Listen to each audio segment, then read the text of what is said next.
Chapter 5. Iris. The cargo plane came down outside Pisco a little before midnight. Iris woke when the wheels struck the runway. Not all the way. She had learned to wake in pieces. Eyes still closed, hands still loose, breathing slow enough to make adults think she was easier than she was. The plane rattled over cracked concrete and stopped near a row of fuel tanks.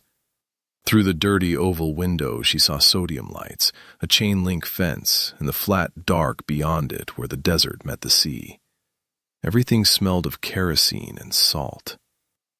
The woman in the navy coat unbuckled herself first. "Stay asleep," the woman said.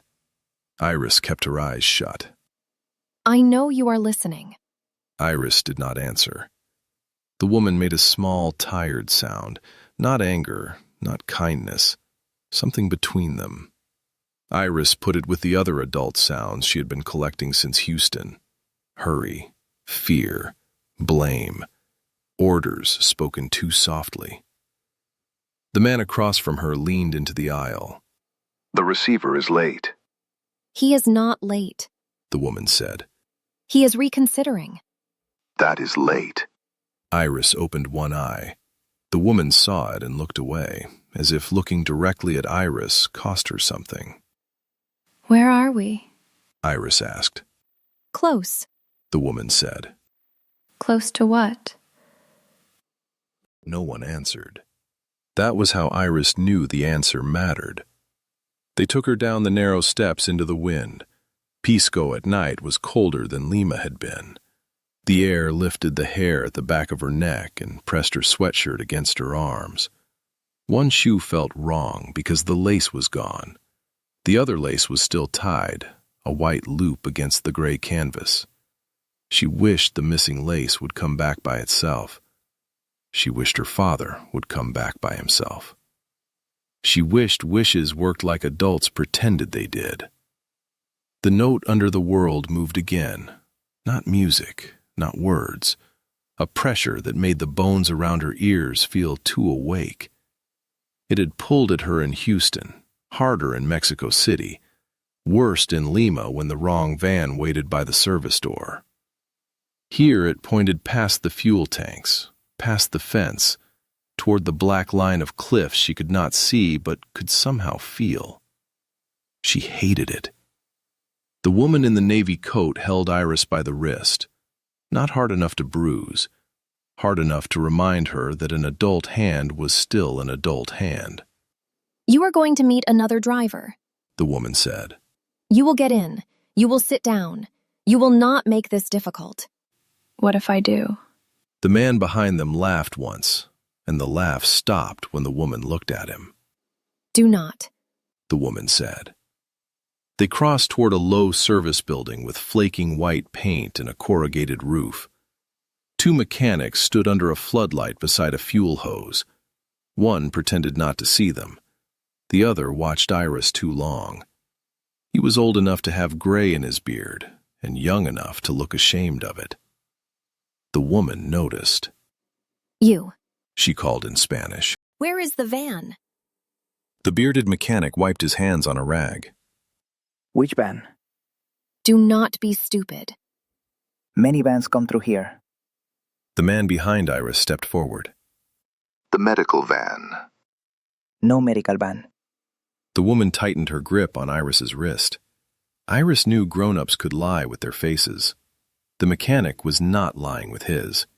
He was scared, and scared people either obeyed or made one brave mistake before they became scared again. A radio crackled inside the service building. Someone said a name Iris did not know. Someone else answered too sharply for the words to land. The woman turned her head for half a second. Iris pulled. The woman had expected her to run backward toward the plane. Iris ran sideways instead, under the fuel hose, past the mechanic's hip, into the shadow of a parked maintenance truck.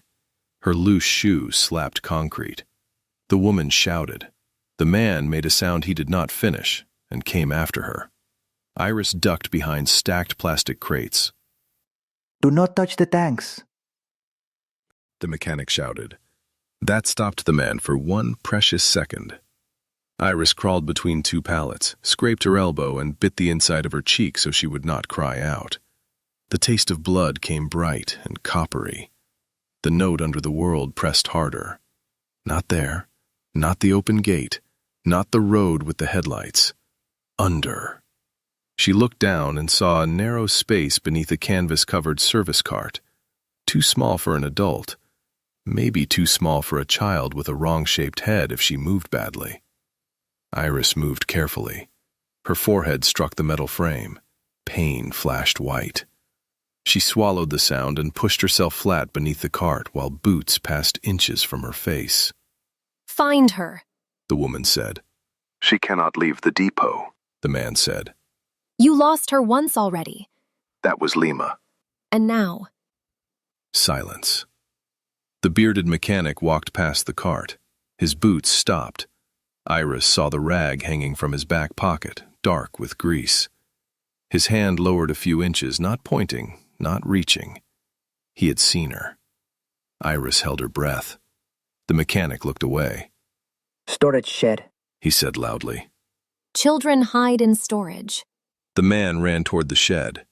The mechanic crouched beside the cart and pretended to check a wheel. Little one. He whispered in English so rough it almost broke. When I push, you stay. When I stop, you go under the green van. No sound. Iris stared at him. Why? His eyes flicked toward the woman, then back to Iris. Because I have a daughter. The answer was too simple. Iris did not trust simple answers anymore.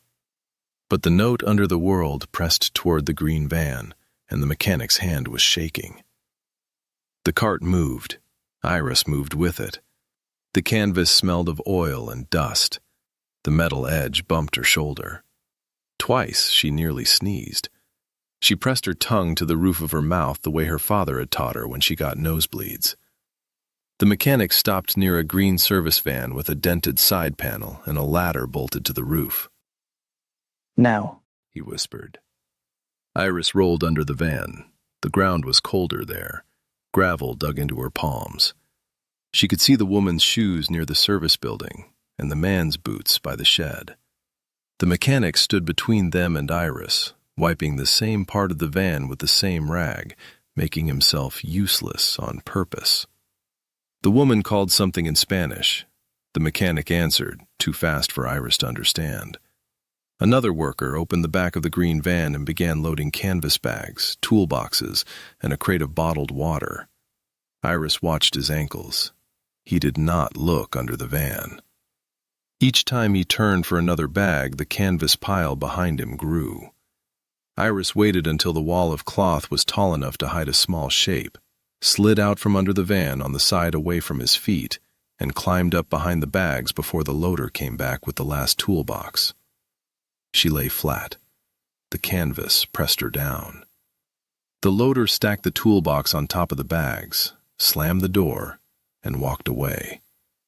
The latch clicked. Darkness folded around her. When the driver climbed into the front seat, the whole van sagged. For a moment, she almost called out. The air inside the van was thick with rubber, rope, old sweat, and diesel. Canvas bags pressed against her ribs. A toolbox handle dug into her knee. She thought of the black van in Lima and the way the woman had said, "Stay asleep." Then the engine started. The woman shouted outside. The van did not stop.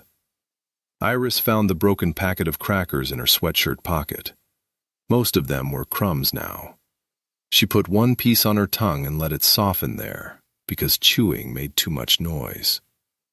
The driver spoke to someone through the front window. A guard answered. The gate chain scraped. The van rolled forward. Iris counted because numbers were steadier than fear. 1 turn, 2 bumps, 3 breaths while the engine climbed, 4 seconds of headlights through the rear seam before darkness took them again.